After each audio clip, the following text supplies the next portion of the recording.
Ok, perfecto. Bueno, ¿qué les cuento de la asociación? Les cuento un poco. Sí, mira, primero te vamos a presentar. Bueno, les cuento, yo soy Francisca Quesada, editora del Observatorio de Educación y Bienestar Socioemocional y Sexual de Fundación Relaciones Inteligentes, desde donde estamos realizando este ciclo de webinars que tienen por objetivo reflexionar sobre lo que necesitamos saber para educar en el siglo XXI. Por eso, hoy tenemos a un invitado de lujo. Se trata del doctor Joaquín Triandafilide, quien ha sido docente de aula por muchos años, es especialista en educación a distancia, tiene estudios de posgrado en lingüística aplicada por la Universidad de Chile, se ha dedicado durante los 20 años en la formación de alumnos de pregrado en varias universidades de Chile, con especial interés en neurodidáctica y cerebro bilingüe. Y actualmente coordina el programa de diplomado en neurociencia educativa con especialización, investigación, acción organizado junto a la Fundación 100 y además es director de la Asociación Chilena de Neuroaprendizaje. Así que Joaquín, cuéntanos un poco de qué se trata todo esto y adelante. Muy bien, muchas gracias Francisca, gracias Constanza también por la invitación.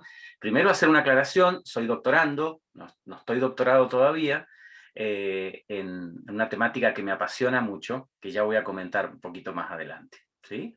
Así que comentar brevemente, ustedes me preguntaban qué hace la Asociación Chilena de Neuroaprendizaje. Nosotros no hacemos ciencia propiamente, sino que nos dedicamos a divulgar lo que hace la neurociencia. Y nuestra área de interés principal es neurociencia educativa, ¿sí? Así que nuestro equipo se compone de docentes en general, hay algunos científicos, algunos que para poder doctorandos tenemos que investigar también, y estamos vinculados a un par de fundaciones como Dana Foundation a nivel mundial, y con Fundación 100, donde hay científicos, el doctor Sergio Mora, la señora Gabriela Díaz, con quienes este año dimos a luz nuestro primer diplomado en neurociencia educativa. Este programa, ¿por qué nos enorgullece? Porque es el primero que se da como diplomado propiamente. En Chile hay muchas maestrías, magísteres, y pensamos que era necesario levantar un programa como este, que tuviera dos características. Uno, que no se llevara la vida de las personas en tener que estudiar, que es la diferencia entre la maestría y el diplomado, y dos, que tiene un fuerte foco en aplicación de aula. Las personas que vean este material luego, el que yo hoy voy a compartir, van a ver un poco el foco que tenemos, que buscamos, sobre todo en aquellas asignaturas de neurodidáctica eh, propiamente, que hacemos en el diplomado. Cuando tú leías lo que era la especialidad del diplomado, veías que hay una con foco o especialización en investigación-acción. Es de los modelos de investigación el que más permite apropiarse de una situación que hoy estoy viviendo en aula o en una sala virtual, y cómo ir midiendo lo que está pasando allí, ¿cierto? Sacando conclusiones, hacer hipótesis previas que me permite confirmar o descartar. De manera que mi enseñanza también vaya siendo cada vez más apropiada, más efectiva en lo que está haciendo, ¿sí? Bueno, y sin más, entonces, sé que el tiempo apremia. Vamos a entrar en nuestra temática para hoy. La propuesta tenía contenidos bien específicos. La verdad es que al terminar de armarlo dije, es demasiado contenido, voy a enfocarme en algunos. Si esperemos poder cubrirlos todos. ¿Por qué nos boicoteamos al intentar educar? Es como el mensaje de fondo, un poquito rupturista, que preferí proponer para hoy. Y esto emana de lo que es comparar o contrastar el cómo lo hemos estado haciendo durante los últimos 3 siglos versus cómo hoy la ciencia nos dice que deberíamos estar haciéndolo, ¿sí? Entonces, brevemente contarles entonces preguntas que nos vamos a responder: cómo funciona la formación de las memorias de largo plazo al aprender y cómo las boicoteamos; cómo funciona la capacidad atencional humana, o más bien quiero hoy enfocarme en lo que es capacidad de concentración más que la atención propiamente, y cómo tendemos a boicotearla, y de qué manera nuestro cerebro transfiere aprendizajes para la vida y cómo también esto lo podemos boicotear. Brevemente comentar que a finales de los años 80 los científicos se pusieron de acuerdo en el mundo y declararon la década de los 90 como la década de la neurociencia. ¿Y por qué se pusieron de acuerdo en esto? Porque desde finales de los 80 y ya con, como un efecto dominó durante los 90 y los 2000, todos los instrumentos que permiten medir lo que sucede en el cerebro humano mientras estamos durmiendo o en tiempo de vigilia, o haciendo algo como leer o disfrutar el sabor de una manzana, o contando un chiste y riendo, todo eso empezó a medirse con más precisión a nivel cerebral y permitió, hasta llegar al día de hoy, a ir obteniendo algunas conclusiones que son transferibles a situaciones del día a día. Tal es así que llegamos a un 2008 en un panel tipo Delphi que se establece a nivel mundial, donde se redactan, se declaran 21 principios universales para la enseñanza. ¿Sí? Esto, para quienes son bien estudiosos y les interesa el tema, está muy detallado en la tesis doctoral de la investigadora, la doctora Tokuhama Espinosa, Tracy Tokuhama Espinosa. Entonces, estos son 21 principios que si un educador, una educadora, una mamá, un papá los toman hoy, podría a simple vista descubrir varias prácticas que ha estado teniendo, muchas de ellas intuitivas con sus estudiantes, sus hijos, pero otras de ellas podrían estar diametralmente en oposición a las prácticas que tenemos.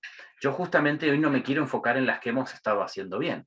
Hay cosas que se han estado haciendo bien, ¿sí? Pero hay otras que es muy interesante que les demos una vuelta porque requerirían algún nivel de modificación. Particularmente vamos a revisar 3. Pues les ruego que antes de que se cumplan los 40 minutos que tengo para presentar, alguien me avise de alguna manera que me quedan esos 5 minutitos. Entonces, entrando ya un poco más en materia, contarles, como les decía, que a partir de los 2000 se da esta nueva área de la educación, que como ustedes pueden ver es una transdisciplina. ¿Por qué? Porque es una nueva disciplina que se forma de hallazgos y trabajos de la neurociencia, hallazgos y trabajos de la pedagogía y también el aporte de la psicología. Existen escuelas formadoras en neuroeducación, la verdad que son muy incipientes. Una de ellas nosotros. ¿Existen profesionales que se dediquen a esto? Sí, pero estamos en proceso. ¿Sí? Yo no podría decir, puedo identificar algunos neurocientíficos que han ido caminando hacia la educación y puedo identificar educadores que han ido caminando hacia la neurociencia. En un punto en común se encuentran, en el intermedio, pero hoy mi apelación principal es a quien vea este video y es educadora, es docente de cualquier nivel, piense en que usted tiene un rol importantísimo en ocupar este espacio que hoy está vacío, que es el de trabajar como un profesional transdisciplinar. Y suelo decir, así como en la pandemia anterior de 1918, la medicina se abrazó con la ciencia y se transformó en una señora, ¿cierto? La medicina. Hoy en día la medicina está ampliamente respetada porque hoy hace ciencia, no era así hace unos 100 años atrás probablemente. Creemos que esta es la gran oportunidad de la educación, de transformarse en un área que vaya de la mano con la ciencia, ¿sí? Muchos de los puntos que en el siglo XIX, siglo XX, los teóricos plantearon en educación, varios de esos puntos se reconfirman con la ciencia, otros fueron echados por tierra. Entonces, es importante que revisemos lo que dice esta nueva ciencia de la mente, el cerebro y la educación. Entonces, vamos derecho al primer boicot, que yo siento que muchas veces nos hacemos en el sistema educativo, y tiene que ver con explorar este concepto de cómo se forman las memorias de largo plazo y hablar un poquito de calendario escolar y qué cosas podríamos hacer un tanto distintas. Y por favor aquí no rasguen vestiduras, no me tiren con nada. Yo vengo a contarles lo que sucede a nivel cerebral y cómo quizá deberíamos caminar hacia un ideal pensando en el que aprende, no pensando en la comodidad de mamás y papás, ¿cierto? O en una economía más mercantilista, etcétera, etcétera. Si es que nos vamos a enfocar en educar, pues tenemos que pensar en el aprendizaje. ¿Y qué quiero partir diciendo acá? 3 conceptos importantísimos. El aprendizaje se da debido a un fenómeno natural conocido como plasticidad neuronal. Nuestro cerebro tiene una arquitectura específica, ¿cierto? Que podríamos compararla a una malla, donde las neuronas van conectando unas con otras, y a medida que vivimos experiencias de vida, van generando redes, conocidos como engramas. Esa plasticidad o esas redes son verdaderamente físicas, es posible verlas en laboratorio. Esas redes se van cambiando, se van modificando. Yo no he conocido nunca un edificio que a medida que, por ejemplo, la luz del sol le va dando en el transcurrir del día, el edificio vaya cambiando su estructura. Bueno, el cerebro humano es así. A medida que tu vida, equiparándola a lo que fuera un día, ¿cierto? Con el sol y las 24 horas, llega la luna, etcétera, tu cerebro se va modificando. Gracias a esa cualidad de plasticidad que tiene tu cerebro, es que podemos vivir experiencias y generar aprendizajes. ¿Qué es el aprendizaje? Bueno, se basa en la formación de memorias. Si yo no puedo recordar cosas, no puedo aprender. Si a una persona le afectáramos la memoria de corto plazo, esa que me dura aproximadamente unos 40 minutos, ¿cierto? Que me permite manipular información y almacenarla, si me afectaran esa memoria, no podría aprender cosas nuevas. Piensa en lo último que aprendiste, por ejemplo. ¿Sí? No sé. Esta mañana con mi hijo pensábamos en iniciar un deporte nuevo. ¿Sí? Hablábamos de la aventura de empezar a aprender un deporte nuevo. ¿Por qué es posible eso? Porque tengo capacidad física, anatómica, plasticidad neuronal. Y porque además mi cerebro, como mamífero superior que soy, me permite recordar cosas, me permite generar memorias. Eso es el aprendizaje. Aprendizaje no es, sí, lo sabía hace mucho, pero hoy no lo recuerdo. Eso ya no es aprendizaje, eso se fue, se fumó. ¿Sí? Entonces, ¿qué buscamos? Buscamos que haya memorias de largo plazo que además sean evocables, recordables. Eso decirlo en primer lugar. En segundo lugar, decir que podríamos comparar el cerebro humano, y aquí los neurocientistas me pueden tirar con piedras, pero lo que queremos es dejar algunos puntos bien claros. Podríamos comparar el cerebro con 3 objetos de lo cotidiano. El primero de ellos con una esponja. Hay muchas cosas que suceden a nuestro alrededor que son datos que llegan a nosotros y que queriendo o sin querer los absorbemos y van formando parte de nuestro cuerpo cognitivo, de nuestras memorias. Cuanto más pequeño el ser humano, cuanto más nuevo a la experiencia de la vida, más tiende ese ser humano a absorber situaciones y experiencias a su alrededor. Lo que sucede en el ambiente día a día, el cómo la mamá trata a un vecino, el cómo sus cuidadores, díganse los padres o la familia, se tratan entre sí, los temas de conversación, lo que vemos en la televisión, bueno, etcétera, etcétera. De alguna manera, nuestra biología está preparada para ir aprendiendo por imitación muchas situaciones que vemos a nuestro alrededor, una suerte de esponja. El segundo, y para contrarrestar el anterior, y así un autor en neurodidáctica no se enoja conmigo, el segundo objeto con el que voy a compararlo es un filtro. Es verdad que nos llegan muchos datos en un día, miles de bits por día, pero tus sentidos filtran hacia afuera mucha de la información que le llega. Por eso decimos que es un filtro. Queda probablemente en la primera capa, pero nunca llega hacia adentro. ¿Sí? El filtro que busca cuidar esa máquina interior para que una basurita o elementos externos que no colaboren no hagan daño a esa maquinaria, ¿verdad? Lo mismo sucede con nuestro cerebro. Mucha información queda fuera. ¿Y qué podría afectar al registro sensorio? Porque hay cosas que quedan fuera. Bueno, a veces una distancia en tiempo de una práctica a la otra puede afectar mucho. O el que me entreguen demasiada información junta, porque dicho sea de paso, nunca fuimos multitasking, nunca fuimos multitarea, por lo tanto tu cerebro busca procesar secuencialmente, una cosa por vez. Entonces, cuando tengo sobrepoblación de información, sobrecarga cognitiva le llamamos a eso, o tenemos un distanciamiento demasiado prolongado entre una exposición y otra, la información, ese cerebro filtra y aquello que no lo practica lo suficiente o que compite con otra información, podría quedar filtrado por fuera. Y el tercer objeto es lo que decíamos hace unos momentos, una red. ¿Por qué puedo comparar el cerebro con una red? Porque podríamos pensar que en cada uno de esos puntos donde se encuentran esas sogas, ¿cierto? Forman esos puntos en común, estarían allí los núcleos neuronales, ¿cierto? Esas células especializadas a nivel cerebral, y una neurona con otra se van conectando en base a las experiencias de vida que una persona va teniendo. Esas neuronas van formando engramas, esos núcleos que podríamos clasificar luego como módulos o lóbulos finalmente, y que se especializan en cada uno de esos sectores cerebrales, se especializan en realizar acciones en particular, ¿ya?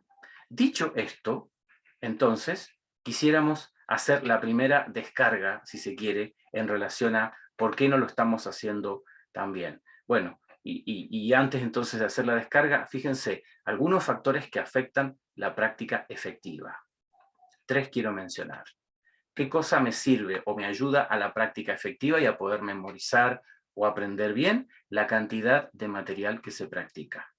Si es muy poco, podría estar subutilizando esa capacidad de concentración y de práctica. Si es demasiado, como decíamos recién, puede que algo quede filtrado hacia afuera y no sea retenido. El factor número 2, duración de la práctica. No sé si alguna vez has sentido que una práctica, una actividad, una jornada es demasiado larga y extensa, de manera que esa capacidad de concentración, me estoy metiendo ya en el tema 2, pero no importa, está yendo en contra de la capacidad natural del cerebro. Por supuesto, cuanto más joven, cuanto más inexperto ese cerebro, cuanto más pequeño, la capacidad de concentración va a ser menor. Y en tercer lugar, la frecuencia de la práctica. ¿Te ha pasado alguna vez que presentas algo, estoy hablándole a una mamá, a un papá o a un docente, le presentas algo al estudiante, a tu hijo, ¿cierto? Le cuentas una historia, o estás intentando enseñarle una práctica deportiva, lo haces, ¿con qué frecuencia lo haces? Entonces, eso también tiene que ver e impacta directamente en la capacidad final o en cuanto la práctica se va a transformar en aprendizaje de largo plazo. Entonces, habiendo dicho eso, ahí vamos a meternos un poquito a la historia de por qué la escuela que tenemos hoy tiene un funcionamiento específico, ¿cierto? Y deberíamos, de alguna manera, hay un tema en particular que deberíamos revisarlo. Y tiene esto que ver con lo que decíamos al principio. La escuela, tal como la conocíamos hasta antes de la pandemia, es una escuela que ya debe estar cumpliendo sus 300 años. Esta foto debe tener ya más o menos sus 100 años, ¿no? De cuando se inventó la fotografía. Pero mucho antes de eso, ya entre la era agraria y la era victoriana, si hubiera un historiador aquí nos podría dar una clase en el tema, se crean escuelas para que los hijos de los agricultores, los hijos de los ganaderos, los hijos de gran cantidad de gente pudiera adquirir las competencias básicas para la vida. ¿Sí? Algo de lectura, algo de aritmética, aprender a hablar con propiedad, entonces, y aprender también los oficios relacionados con seguir adelante con las prácticas de aquella época, Entonces, obviamente se buscaba, en ese sentido, se buscaba acomodar también la jornada escolar a lo que eran las necesidades de las estaciones del año, porque estamos hablando de, como bien decía, de una era agraria en la que todo dependía de la cosecha o de la crianza del ganado. Hace muy poquito tiempo atrás, estamos ya en el segundo año de pandemia, nos toca vivir la situación en la que estamos. Y como dicen varios especialistas, este es un momento bien interesante, es lo que algunos llamarían una tormenta perfecta, porque no ha hecho otra cosa que traslucir algunos puntos que venían flaqueando tremendamente previo a pandemia. Entre esos puntos, el que hemos probado, ¿cierto?, de modificar y se ha visto tremendamente afectado, tiene que ver con el punto que quiero tocar a continuación, que es la jornada escolar y, en particular, más que la jornada escolar, el calendario escolar anual, ¿sí? Si ustedes se fijan, voy a mostrar a continuación la siguiente diapo. Fíjense ustedes el experimento que han estado haciendo algunos colegios europeos y algunos colegios estadounidenses, y estoy seguro que en Latinoamérica los debe haber también. Les pido disculpas que está en inglés esta gráfica, pero me parece un excelente ejemplo. ¿Cuál es un calendario tradicional escolar? Bueno, aproximadamente un calendario en el que llevamos, ¿cierto?, unos 200 y tantos días de clase, con algunos pequeñas pausas. Los días de clase son los que están en azul, en esta gráfica de pastel, y en rojo encuentran ustedes los tiempos de pausa o de descanso, o vacaciones. ¿Y qué podemos notar en esta gráfica? Que al contrario de lo que nos dice la neurociencia, ¿cierto?, donde tenemos que tener cuidado de la frecuencia de la práctica, de la duración de la práctica, ¿cierto? Que la formación de memorias tiene que ver con exponer de alguna manera a la información y a la práctica a quien está aprendiendo. Nuestro calendario promueve, ¿cierto?, que tengamos 60 días, no sé en Chile específicamente cuántos días son los que tenemos actualmente de vacaciones, pero ¿qué creen ustedes que sucede con un calendario así? Bueno, efectivamente, ya lo habrás pensado, es un calendario en el que se favorece el retroceso en los aprendizajes de los estudiantes, toda vez que el periodo vacacional es tan prolongado. Entonces, eso por un lado. Y en segundo lugar, y aquí muestro un calendario, lo que sería un calendario balanceado, que algunos colegios ya lo están implementando en el hemisferio norte, también en Europa, es tener periodos vacacionales, tomar esos 60, 70 días y distribuirlos más equitativamente durante el año. ¿Eso qué permitiría? Que no hubiese tanto olvido, ¿cierto?, a vuelta de vacaciones, por un lado. Eso, yo sé que en esa parte algunos ya me están odiando, acortar vacaciones. Pero por otro lado, fíjense ustedes que el trabajo docente y el trabajo de padres y madres sería bastante menos ingrato cuando hay ese regreso en marzo con un estrés tremendo en que estamos tratando de forzar nuestras cabezas, estoy hablando ahora como estudiante, a recordar información que ni siquiera he tocado en 60 días. Eso me lleva a otro punto, la posibilidad de que aún en vacaciones hubiera algún tipo de práctica corta donde intentemos vincular lo que se aprendió durante el periodo que recién termina de clases, ¿cierto? Y para que no haya mayor olvido de eso que se aprendió. Y claro, quizá pensar en matemáticas para quienes no les gusta, o alguna otra habilidad que les resulta realmente abrumadora, puede resultar una tarea no tan grata, pero piensa en aquellas cosas que sí te interesa aprender. Piensa en un idioma, un deporte, cuánto mejor rendiríamos, tanto en los esfuerzos como en los esfuerzos de tipo económico, como en el tiempo que invertimos si distribuyéramos nuestro calendario escolar de esta otra manera. Entonces, este es el primer punto que les traigo. El calendario de la izquierda, el que llevamos actualmente, produce un boicot sistemático a la generación de memorias exitosas de largo plazo. Todo el esfuerzo que hago durante un año se ve bastante disminuido cuando yo le doy libre a ese cerebro, sin ninguna práctica, podría ser una práctica corta, una práctica lúdica, ¿cierto? Y entonces luego vuelvo en marzo con grandes niveles de estrés y depresión. Y hay otro punto que se da, y lo veía mientras revisaba otras gráficas.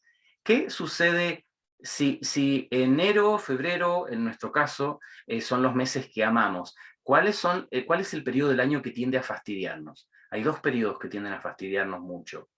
Uno es fin de año, fines de noviembre, mediados de diciembre, cuando, ¿qué tiende a suceder? Tiende a suceder todo ahí. Cognitivamente, en términos de proyectos escolares, en términos de cierre de calendario, cierre de calificaciones. Entonces, eso en primer lugar. Y en segundo lugar, bueno, el estrés propio del comienzo del año escolar. Con un calendario como el de la derecha, evitaríamos sobrecarga cognitiva en los meses de noviembre y diciembre, evitaríamos altos niveles de estrés innecesarios entre abril y marzo, y por supuesto habría una distribución más equitativa del recuerdo y del olvido.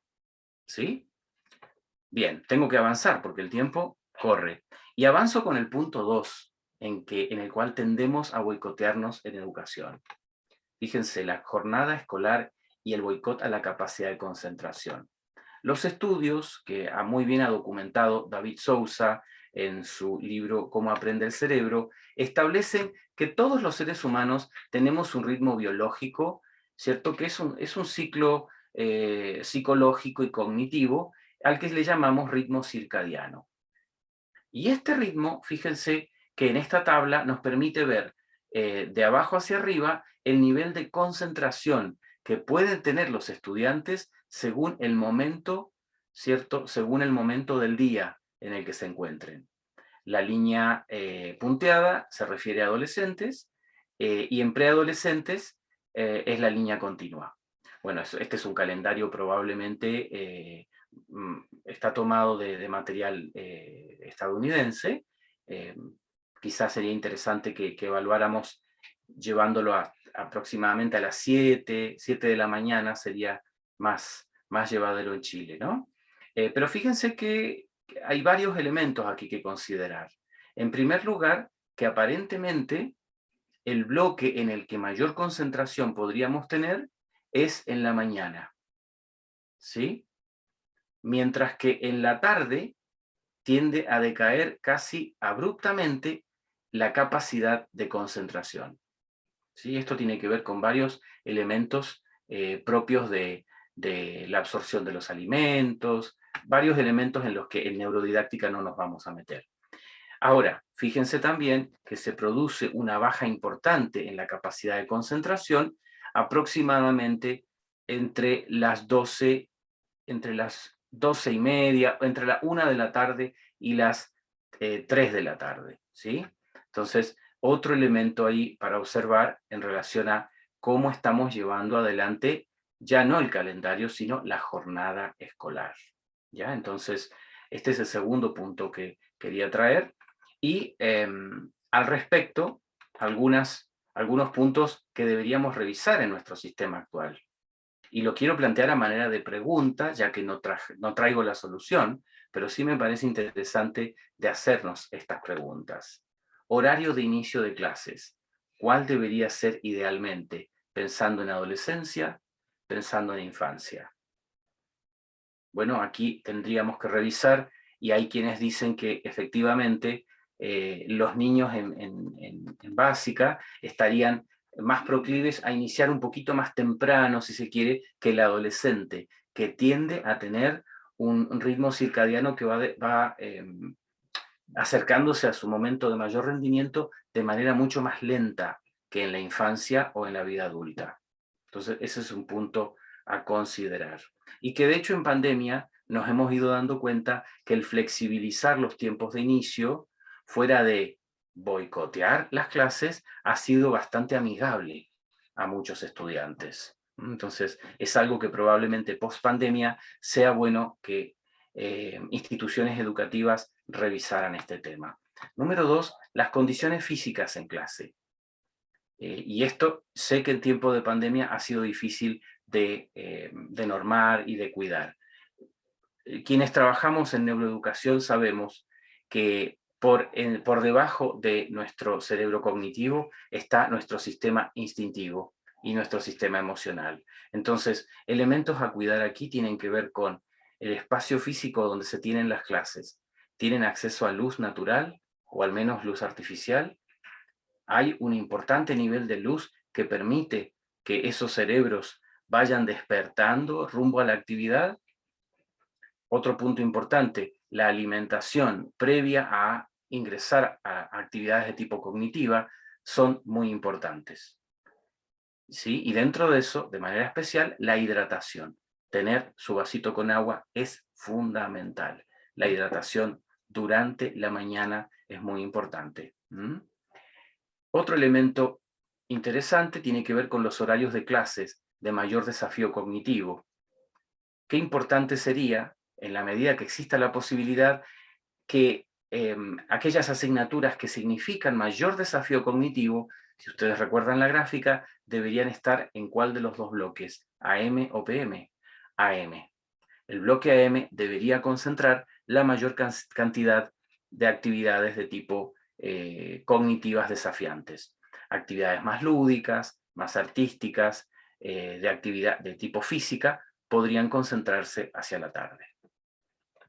Cuarto punto, y es muy importante, ¿en qué horarios podrían planificarse las evaluaciones para los estudiantes? Ya que tenemos sistemas en los que se puede planificar cuándo evaluar, sería interesante considerar para estudiantes que están en básica, de manera distinta a los estudiantes que están en media, no considerar o descartar horarios de primera hora de la mañana como horarios no ideales para hacer evaluación, tampoco horarios de la tarde a última hora, y tener mucho cuidado que el horario de evaluación no toque esta curva en baja, tanto para niños como para adolescentes. ¿Cuál sería un horario ideal? Media a las 12 y media del mediodía. Entonces, interesante para considerarlo en nuestra jornada escolar, considerar cada uno de estos puntos. Bueno, espero ir bien con el tiempo. Vamos. Bueno, el ambiente en clase tiene también que ver con esto de la capacidad de concentración, no definitivamente con lo físico propiamente, sino más bien con el ambiente emocional que tenemos dentro de las clases. Sabemos que el cómo se sienten los estudiantes y el cómo se involucran en lo afectivo afecta e impacta definitivamente en lo cognitivo. Y eso nos lleva a nuestro tercer punto de cuidado al educar para no boicotearnos. Contenido curricular y el boicot al aprendizaje significativo. ¿Sí?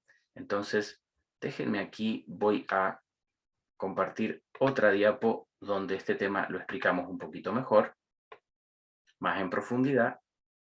Y entonces, cuando trabajo en relación a lo que es aprendizaje que le haga significado a un cerebro, me gusta hablar del semáforo del aprendizaje. Allí vemos la foto de un niño que está descubriendo su entorno. Él percibe su entorno a través de los sentidos físicos y también el propioceptivo, ¿cierto? Un sentido que va más allá de un órgano en específico. Pero debemos decir que, y esto lo dice Amanda Céspedes, y ella dice, todos nacemos con luz verde, pensando en el semáforo del aprendizaje. ¿Qué es luz verde? Predisposición para aprender. El cerebro es un buscador natural de elementos nuevos, de novedad. Eso es un punto que juega a nuestro favor. Sin embargo, a poco andar, ¿cierto? Con esta luz verde que quiere aprender ese cerebro, tenemos que darnos cuenta que la condición natural es la luz verde, pero luego habrá dos incógnitas, dos interrogantes que todo cerebro se hace. Y a eso le llamamos luz amarilla y luz roja. Cuando esas luces se encienden, las tenemos que de alguna manera atender. Y entonces yo aquí a esto le llamo planificar para la construcción para poder atender a esas luces amarilla y roja. Entonces, las interrogantes que el cerebro se plantea, ¿cuáles son? Vamos con la primera de ellas. Tiene que ver con la construcción de sentido de lo que estoy intentando aprender. Fíjense ustedes, trabajamos primero calendario escolar, nos metimos luego a la jornada escolar y ahora me estoy metiendo en tu clase, esa sesión de 40 minutos, de 50, cuando estábamos en lo presencial de 90 minutos, donde debería construirse algo para ayudar a ese estudiante a crear sentido. ¿Y sentido con qué tiene que ver? Con la pregunta que un cerebro se hace en relación a, ¿entiendo lo nuevo basado en mis experiencias pasadas? ¿Entiendo lo nuevo que me están presentando en esta clase, en esta conversación, basado en mis experiencias pasadas? Vale decir, en cosas que sabía antes. Ese cerebro siempre va a buscar conectar con experiencias anteriores. Es interesante cuando decimos que el aprendizaje no es lineal. El aprendizaje es más bien circular, ¿sí? Porque siempre voy recogiendo algo que sabía de antes para poder entender mejor lo que me estás presentando tú ahora. Y es lo que te está pasando mientras yo te presento esta información. Cuando el estudiante dice, sí, logro entender en base a lo que me explican y en base a mis experiencias pasadas, esa materia le está haciendo sentido. Esto es muy potente. ¿Por qué? Porque qué agradable es estar en un lugar donde entiendo lo que está pasando. Y por el otro lado, qué desagradable, qué ataque a mi autoestima cuando estoy en un lugar donde no logro entender nada. ¿Te ha pasado? Entonces, ¿aquí qué quiero decir? Aquí realmente comienza el cuidado emocional de los estudiantes. Cuando en nuestras clases de neurodidáctica eh, pregunto a la gente, ¿con qué tiene que ver cuidar sistema emocional? Y muchos dicen, con mucha razón, hay que enseñar a los estudiantes a que le pongan nombre a lo que sienten, a que se expresen sus emociones. Sí, sí, respuesta parcial correcta. Pero ¿dónde termina la construcción de autoestima, la ayuda en ese sentirme capaz, en ayudarle a construir sentido? ¿Sí? La construcción de sentido es un proceso interno y personal. No es algo que yo pueda decir, pongo un chip, ¿cierto?, en la cabecita de mis estudiantes o de mi hijo y entendió. No, no es así. Es un proceso personal, tiene que ver con un asunto madurativo, ¿cierto? Y por supuesto, de aprendizajes previos. Por eso es importante el cómo construimos esos aprendizajes. Aquí doy un ejemplo, ¿ya? Un ejemplo de cómo construimos sentido, ¿cierto? Fíjense, dos elementos que vemos en esta gráfica hacia la derecha. En primer lugar, se da una posible conexión con lo que él o ella ya sabían, o posible conflicto con lo que ya sabía. ¿Te ha pasado a veces que has enseñado algo y luego al entrar al otro tema hay un conflicto? ¿Sí? ¿Cómo es esto de que la Tierra gira? Y claro, sus sentidos lo engañan y por lo tanto una percepción previa está en conflicto con información nueva que yo voy a entregar. Y la segunda columna tiene que ver con posible aspecto que cause resistencia, una resistencia de tipo cultural. Lo hemos estado viviendo todos nosotros cuando recibimos información cruzada. ¿Me vacuno o no me vacuno? ¿Esto nos hace bien o nos hace mal? ¿Sí? Y estoy seguro, a veces me pregunto cómo lo habrán hecho en la pandemia anterior, donde comunicarse con gente de otros lados podría demorar meses. Hoy en día estamos hiperconectados, hipercomunicados, por eso la importancia de estos temas que estamos tratando acá. ¿Qué aspectos están causando resistencia para que esa persona pueda entender bien? ¿Ya? Bueno, este material te va a quedar, yo no voy a profundizar ahora en este tema, pero sí para que tengas en cuenta al enseñar algo nuevo, al comunicar algo, siempre están estos dos factores que ya mencioné en relación a la construcción de sentido y estoy seguro que en esta grabación vas a poder leer bien el ejemplo que yo planteo acá para niños de 6 o 7 años, ¿cierto? Donde se enseña el movimiento de traslación de la Tierra en un primero básico. Y el otro punto, ¿cierto? Que tiene que ver con la tercera luz, decíamos luz verde, actitud natural para aprender, luz amarilla, quiero construir, me pregunto si esto lo puedo conectar con lo que yo sabía de antes, y ahora voy a la tercera luz, la luz roja, que es significado. Y detrás de esa luz se esconde la pregunta, ¿es importante que aprenda esto? ¿Para qué? En relación a mi vida personal, ¿es importante? Entonces, fíjense, sentido tenía que ver con comprender, conectando con conocimientos anteriores. Significado tiene que ver con cómo me apropio de esto en una situación ya más personal.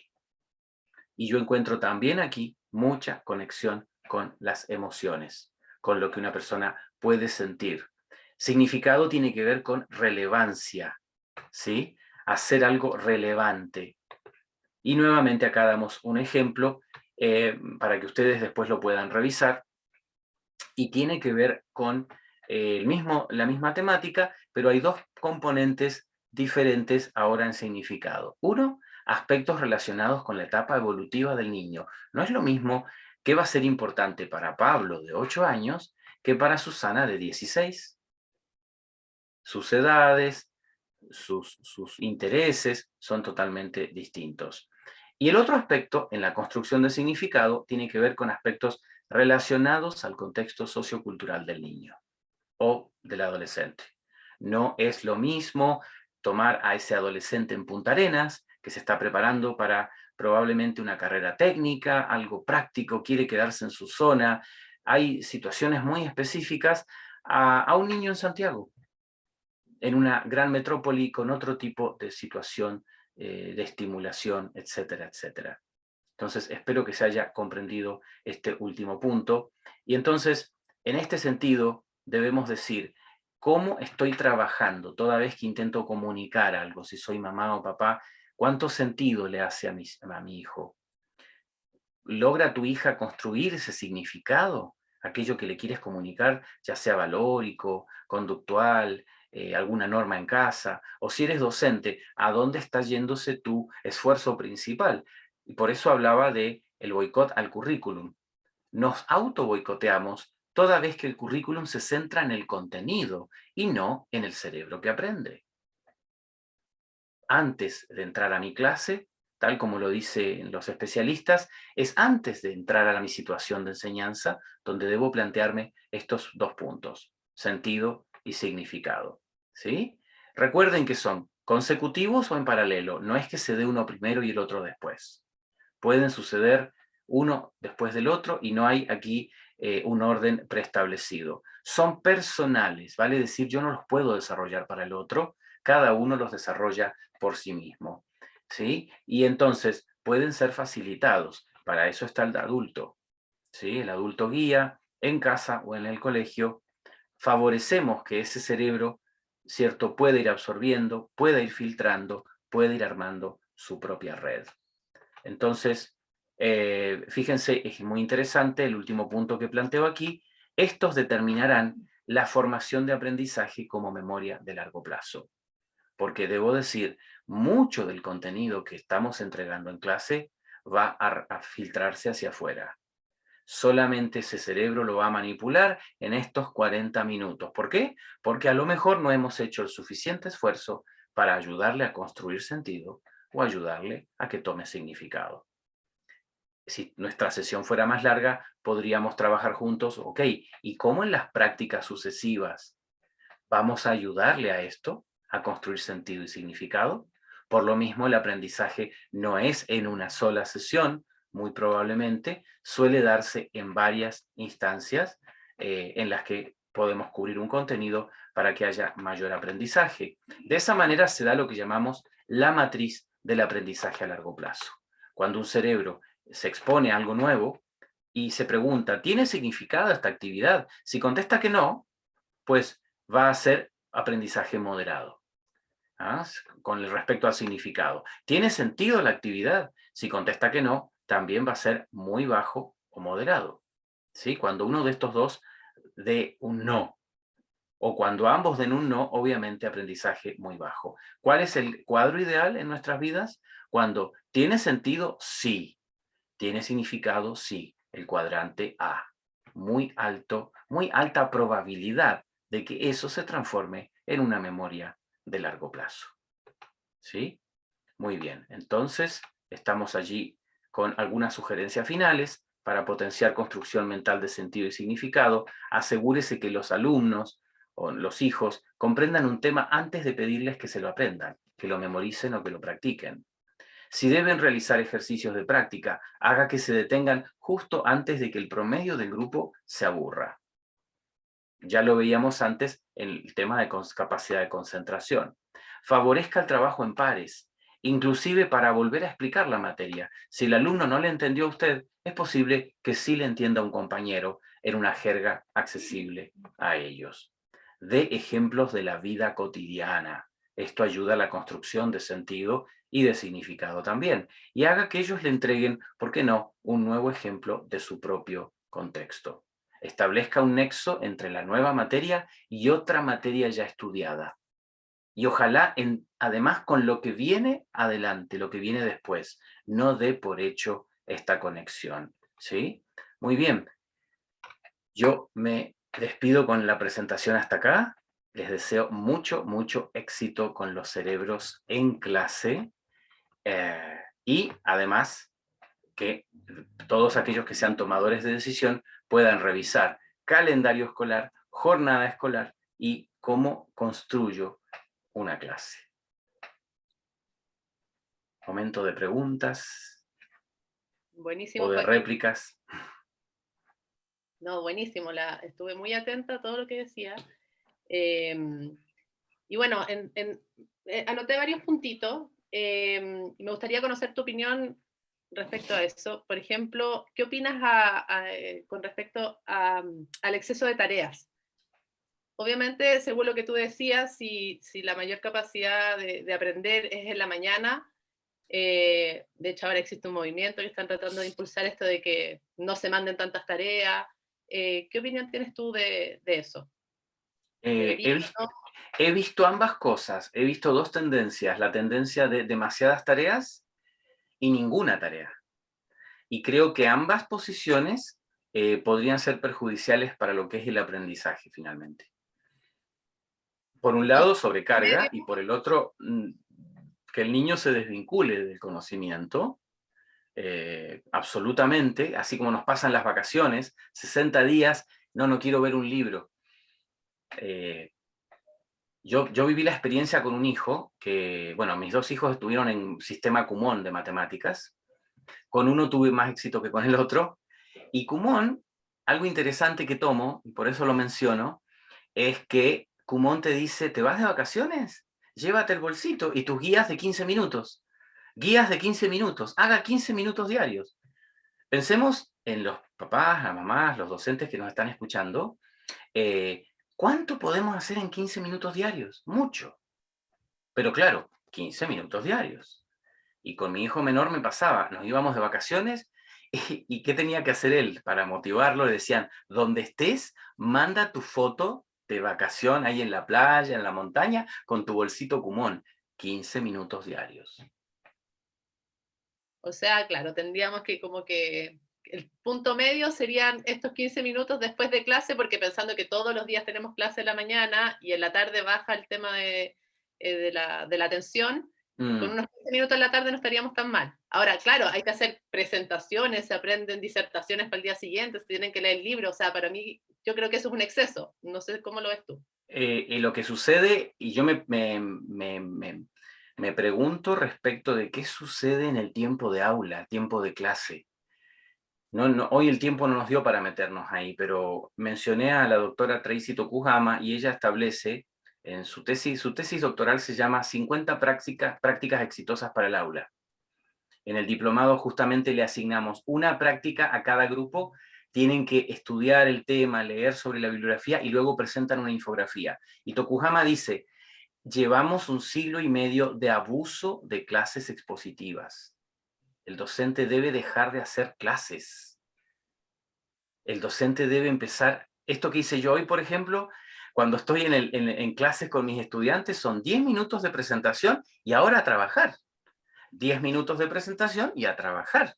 Entonces, mucho de eso que tú dices, que hay que armar presentaciones, hay que leer material, debería hacerse en clase. Debería hacerse en clase. Y los cierres finales, individuales, bueno, obvio, pues, lectura extensiva, el aprendizaje memorístico, que es muy importante para el cerebro, eso sí deberían ser momentos de estudio individual. Pero todo lo demás debería hacerse en tiempo de clase. Así es, también opino igual. Connie, tú no sé si tienes más preguntas, yo igual tengo más, pero para ir pimponeando. Matizando. Claro. Una de las cosas que hemos escuchado también tiene que ver con el tiempo que debería de durar la clase misma. No lo Porque tocamos hoy, sí.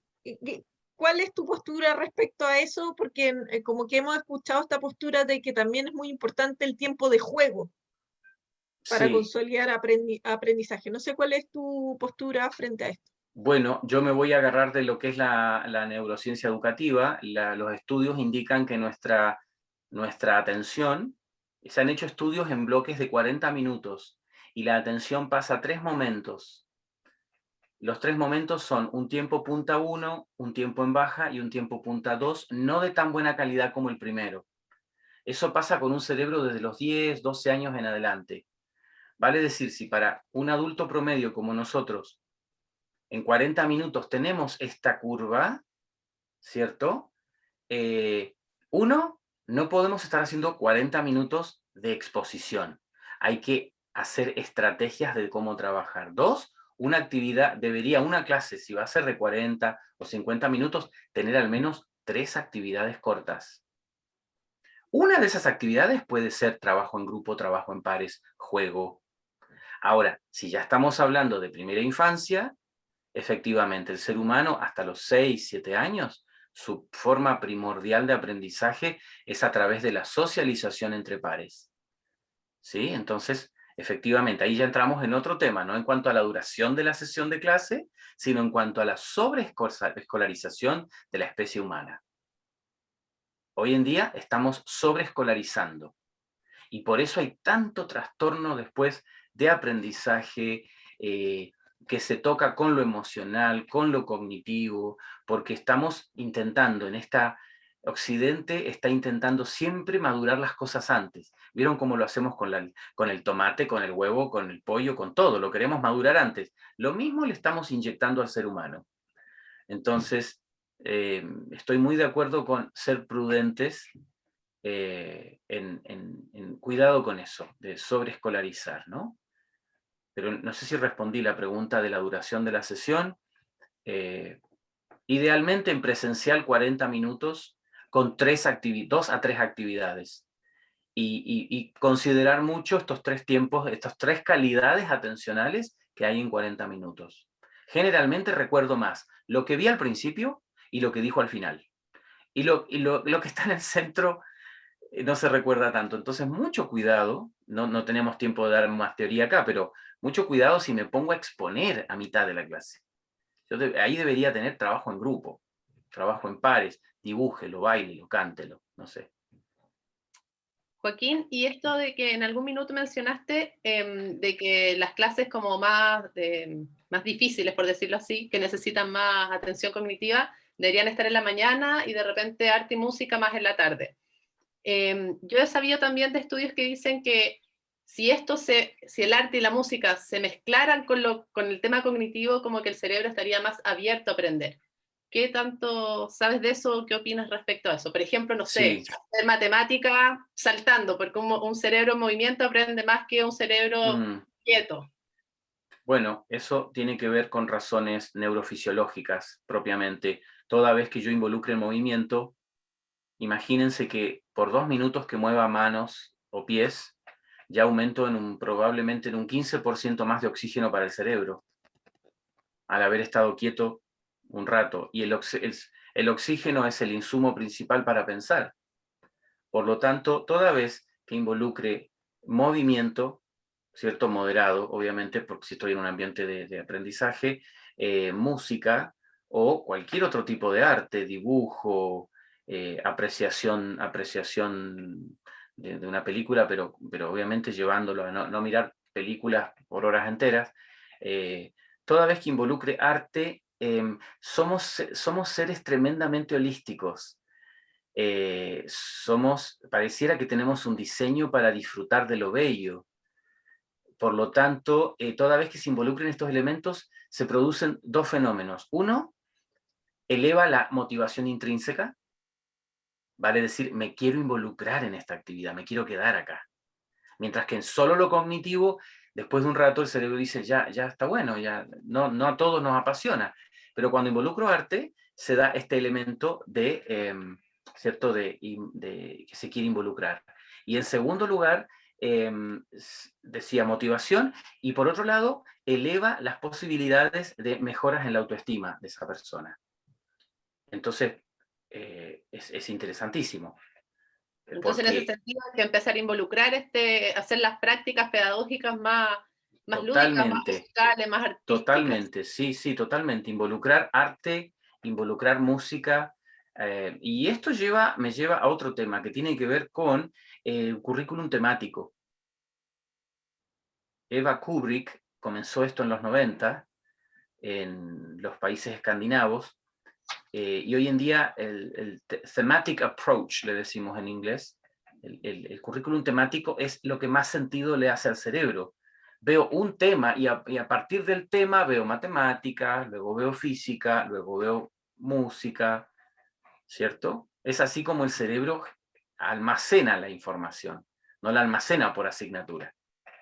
Así que eso es lo que podría decir respecto de eso. Otra cosa más a mejorar en la educación chilena.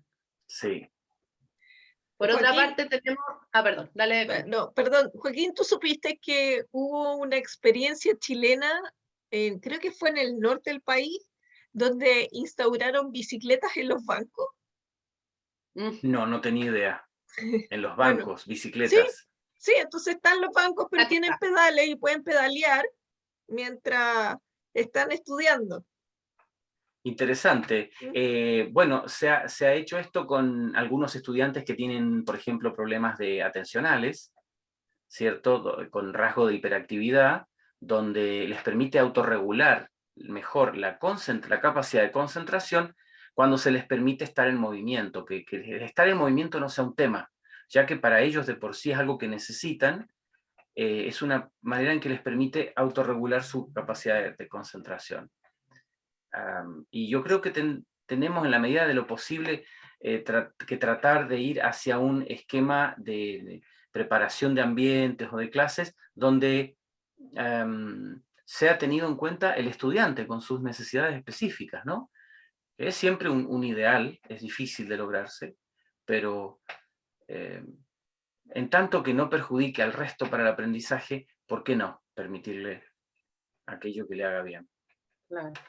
Una duda, perdón, Fran, en el diplomado que ustedes realizan, ¿hacen un cruce con el tema de integración sensorial? Porque cuando dices como los estudiantes, una de las cosas que uno escucha frecuentemente que es un tema dentro del aula de clases es como cada uno integra los sentidos, que a alguno le empieza a molestar los ruidos, que otro necesita moverse. En uno de los módulos se trabaja ese tema, sí, en lo particular, que tiene que ver también con necesidades educativas especiales. Sí, está muy integrado y bueno, se toca un poco desde el modelo DUA, ¿cierto? Diseño Universal de Aprendizaje, donde efectivamente se revisa lo que es el registro sensorio, cómo percibimos, cómo procesamos y cómo podríamos atenderlo o cuidarlo esto mejor en aula. Yo no sé si Carolina, Judith, Cintia tendrán alguna pregunta, si quieren aparecer o escribirla en el chat, también pueden participar, porque no crean que son de palo y están de que no se ven. Mira, bien, ahí está, Carolina. ¿Te gustaría preguntarle algo? Sí, no, la verdad que agradecer por la exposición. Yo soy mamá, no tengo, no tengo algún título en relación a la educación, pero siempre me ha interesado el tema y Tienes que más apoyar que después en nada, familia. no, y más que nada yo en general todos los webinars siempre estoy sin cámara, pero finalmente somos tan poquitos, tan poquitos que me parecía como de educación saludar y agradecer más que nada también el aporte que sí, o sea, estamos dentro del aula que habitualmente crecimos y nos educamos nosotros y los niños, la verdad que es un desafío sobre todo también, y me hace mucho ruido que cortito, el niño que uno educa, mi hija es, la verdad que es muy, ¿cómo decirlo? No tiene ningún rasgo por el cual yo estudié más, la verdad, más que nada, pero sí me hacía mucho énfasis en lo que ella a veces me cuenta y llega contando de sus compañeros que son hiperactivos. Entonces, para mí también es una herramienta enseñarle como persona que finalmente estos niños hiperactivos, lo que obliga a los educadores un poco a que se queden quietos, a que están desordenando la clase, de decirle, tener herramientas para decirle, acéptalas, y en el fondo es su manera de aprender y deberían potenciarle todo lo que es en el fondo dejarla hacer para que esta niña pueda, o sea, si se quiere parar, que se pare. No sé si a lo mejor estoy hablando cosas muy locas, pero dentro de la experiencia eso es lo que a mí me pasa como mamá, la verdad, que es esto como de no enjuiciar a los chicos que tienen otras formas de ser y de aprender. Desde el punto de vista de los educadores, yo creo que eso también todavía están con un déficit, porque, porque claro, o sea, yo creo de que se ve más como el niño que desordena el curso, aún, que el niño que a lo mejor aprende de forma distinta. Eso. Claro. Apoyar la neurodiversidad también. Sí. Muy buen aporte. Sí. Y mira, con esto que hablaba Joaquín del tema del semáforo en amarillo, ¿qué sentido, qué papel juega como la crianza, los papás, qué podemos hacer? Porque existe de repente el mito de que los niños muy pequeñitos no entienden cosas, entonces mejor no hablarles de ciertos temas y qué sé yo. Y bueno, en lo personal también me ha pasado que con mi hija de 5 años me pregunta cosas que, no sé, por ejemplo, el tema de la traslación de la Tierra cuando da vueltas o no sé qué. Si nosotros le hablamos y le hablamos de cosas, estaríamos como favoreciendo esto del semáforo amarillo para que el día de mañana, cuando le toque hablar en clases de la traslación y la rotación de la Tierra, le haga sentido, o sea, hablarle a los niños, aunque sean pequeños, de todo, o eso es Mira, sobreinformación. Si el niño está preguntando, de alguna manera está preparado para recibir una respuesta. Así que sí, por supuesto, hay que tratar de enseñar, y esa es una situación clave. Cuando se despierta esa curiosidad por ese tema en particular, es un buen indicador de que es momento para enseñanza, usando el lenguaje adecuado, por supuesto, no sobreabundar en que sobrepase su capacidad cognitiva o atencional, pero de todas maneras que es un buen indicador para enseñarle. Y aquí quiero rescatar algo por sobre todo, es el diálogo que se da en ese cuidador o cuidadora, esa mamá o ese papá, con ese niño. ¿Por qué? Porque para el ser humano hay una herramienta que es clave en la cantidad de variedad y de desarrollo que logra más o menos hasta los 3 años, luego hasta los 7, luego hasta los 15 y ya luego se dispara el resto de la vida, que es el desarrollo del lenguaje verbal. ¿Sí? Se han hecho estudios donde se compara niños, y acá tiene mucho que ver el primer cuidador, la mamá. En general en nuestra cultura son las mamás. Entonces, ¿qué hace esa mamá? ¿Qué bagaje cultural tiene esa mamá? ¿De qué cosas habla y de qué cosas no habla? ¿Cuánto habla y cuánto calla? ¿Cuánto involucra al niño y cuánto no? ¿Cierto? A veces los aniñamos demasiado, los dejamos en el mundo del niño todo el tiempo y de alguna manera los privamos de ir enriqueciéndose de todos los matices que tiene el lenguaje verbal, ¿cierto? porque la gran herramienta que ese niño o esa niña se van a llevar puesta es el lenguaje verbal. ¿Ah? Cuanto antes yo sepa todos esos matices, esas variaciones en el lenguaje, que de hecho vamos haciendo un aprendizaje muy silencioso los primeros años, le va a permitir eso ir empoderándose, ponerle nombre a lo que siente, describir lo que le sucede, hacerse preguntas sobre lo que está conociendo o aprendiendo, etcétera, etcétera. Así que se rescato sobre todo eso, el uso del lenguaje con los niños, ¿no? Claro. O sea, generar conversaciones en torno a sus preguntas es como importante. A sus temas de interés. Claro, y le haga sentido, comprarle el libro, da lo mismo en lo que quiera. Leerlo juntos. Hay estudios, fíjense otra cosa, volviendo sobre el lenguaje, esto da como para mucho rato, hay estudios respecto del impacto de la lectura en voz alta en familia. Hay una serie de impacto en todo sentido en los niños y adolescentes respecto de la lectura en voz alta. Y tiene que ver, en principio, con el lenguaje y en otro aspecto también con el fondo emocional que le damos, ¿no? Claro, pues un niño que está ahí a punta de gritos, obligaciones, no aprende tanto como uno que está... Sí, absolutamente. Y eso corre para el aula, me imagino también. Absolutamente. Creación de clima. El educador, como los padres y madres, como Carolina, que se transformaron en coeducadores en pandemia, o en educadores ellos y en coeducadores los docentes, somos catalizadores de ambientes. Recuerden cuando íbamos al colegio nosotros y llegaba tal profe, y uno decía, es un catalizador de ambiente. Esa persona positiviza o negativiza tremendamente el ambiente. Lo interesante es que esto se da tanto en presencial como en virtual. Bueno, por eso se habla también del tema del vínculo de profesor con alumno y ojalá poder crear un vínculo de apego con Sí, con los pero me da la impresión de que los docentes no somos muy conscientes todavía de que somos catalizadores de ambiente. Estamos tan enfocados en currículum. Yo sé que yo admiro muchísimo a todos los docentes de colegio porque han estado tremendamente exigidas y exigidos. Entonces yo siempre digo, son los que más deben cuidarse a ellos mismos en su salud emocional, mental, etc. ¿Por qué? Porque ellos realmente traspasan, más allá del conocimiento, traspasan actitud, valores, un montón de cosas, porque el ser humano tiene este diseño para aprender más allá de un dato.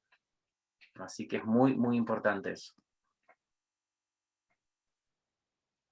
Joaquín, y ustedes que andan como atento a todo lo que es la novedad científica y que seguro se ha producido mucha con respecto a estos aprendizajes híbridos, ¿qué ha salido con respecto a esto de los niños aprendiendo a través del computador versus en las clases? Porque yo he escuchado niños que han estado mucho más cómodos aprendiendo desde casa y otros que necesitan estar en el colegio.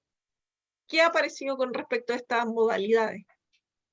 La verdad es que está todavía en desarrollo, es noticia en desarrollo, porque la ciencia ¿qué hace? Si tú haces estudios de campo, toda esa información tienes que contrastarla con hallazgos, ver cuán generalizable es, ¿cierto? Hay muchos estudios en este minuto en desarrollo al respecto. Ya hay algunos proponentes. Yo estoy leyendo justamente ahora de un autor que lo puedo recomendar, Doug Lemov.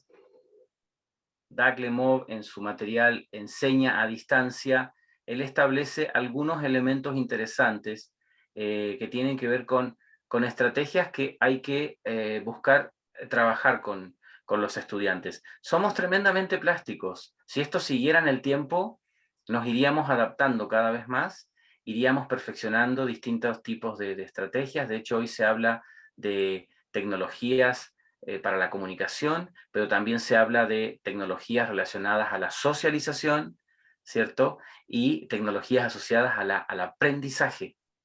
Fíjense que en tan poco tiempo, ¿cierto? Ya se habla de distintos tipos de tecnologías y efectivamente habrá personas a las que les asiente mejor estar en presencial, otros a los que les sirva más la distancia, pero en cualquiera de los casos no vamos a dejar de ser seres sociales. El estar conectados con otros, aunque sean tiempos más cortos, porque esto agota un poco más, ¿cierto? Porque llevamos tan poquita historia de comunicación por este medio. Llevamos siglos de comunicación de otra manera, entonces no podemos pretender, nosotros tenemos ya un entrenamiento genético en comunicarnos cara a cara, mientras que este otro no lo heredamos de una generación anterior, lo estamos desarrollando nosotros, y quienes nazcan después lo van a recibir de nosotros, ¿sí? Entonces, somos un laboratorio viviente en este minuto como humanidad. ¿Y el efecto de las pantallas en el aprendizaje? ¿Tienen como alguna información de eso? Hace poco hablamos con Carolina Stephens, que es como la que dirige el tema de la comunicación en pantalla y todo eso. ¿Cómo abordan ustedes ese tema? ¿Cómo lo relacionan? ¿Es tan nocivo como dicen o tiene su... Bueno, yo tengo una charla justamente que habla de lo que es sobrecarga cognitiva, que algo mencioné hoy, pero ya sería un tema específico. Invito a la audiencia a que busque esa charla. Está en español y está en inglés también. Sobrecarga cognitiva, y tiene que ver con que efectivamente el estar trabajando por pantallas nos ha creado esta ilusión de pensar que podemos estar en varios lados al mismo tiempo y procesando varias cosas, ¿cierto?, a la vez, pero son ilusiones. Eso tiene un precio.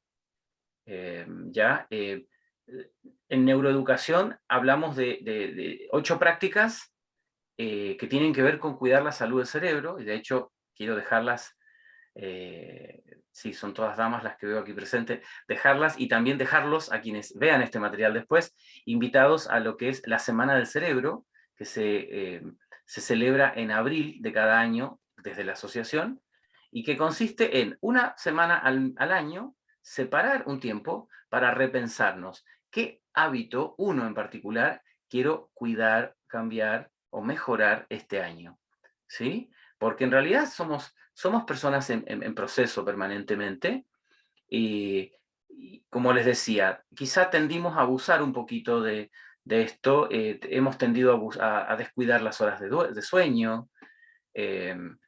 Entonces, en ese sentido, yo vuelvo sobre los 8 principios, que unos de ellos tienen que ver con la importancia del descanso, la importancia del sueño, la importancia de que tu piel, ¿cierto?, esté expuesto al sol en algún minuto, ¿cierto?, de la mañana, la importancia de hacer lo que nosotros llamamos cortar con la rutina semanal es importante. Yo suelo sugerir un 6x1. Un día a la semana haga otra cosa, dedíquese a la familia, ¿cierto? Desconéctese un poco. Y claro, poner una extensión a lo que es la jornada de trabajo, la jornada de estudio. Creo que en tiempos con la tecnología nos hemos visto un poco seducidos, pero hay que rápidamente pensar que volver a estos puntos que ya se han planteado antes, y en eso también invito a quienes son mamás, papás, docentes, que busquen lo que son estos principios universales de la enseñanza.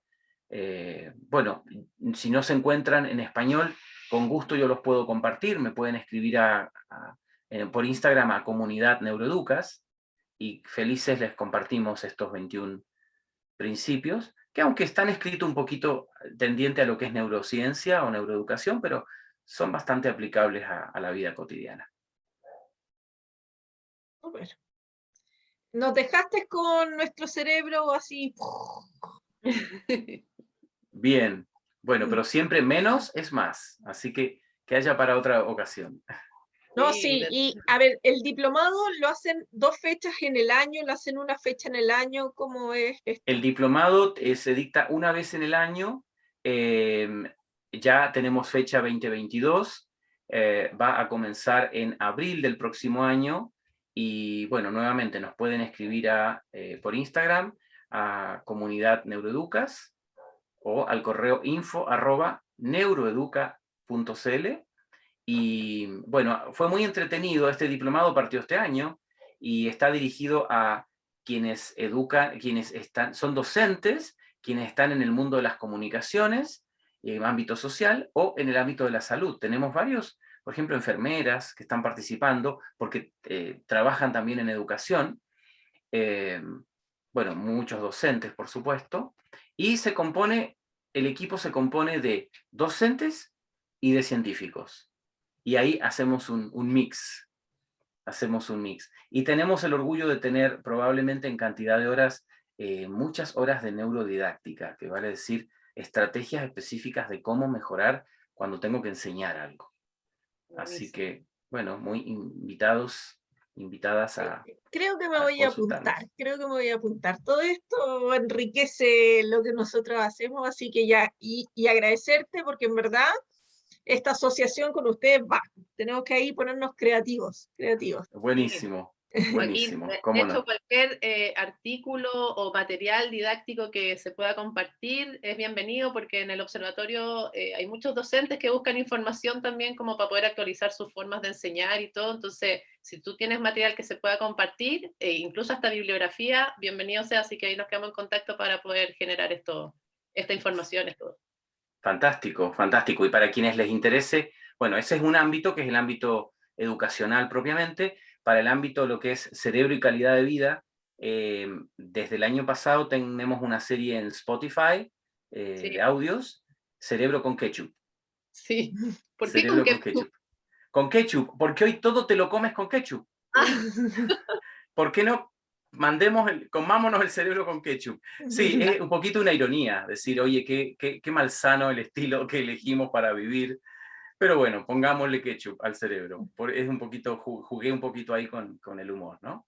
Pero esa serie anda dando vuelta y bueno, son 20 episodios, por ahora está la temporada 1 afuera solamente, pero es lo que tenemos ahí por ahora. Y en educación me comprometo a ver qué podemos ir compartiendo en breves artículos, que podría ser perfectamente, a mí me toca el módulo de estrategias de neurodidáctica en el diplomado, podría perfectamente ir compartiendo extractos interesantes que puedan ahí nutrir a las y los docentes.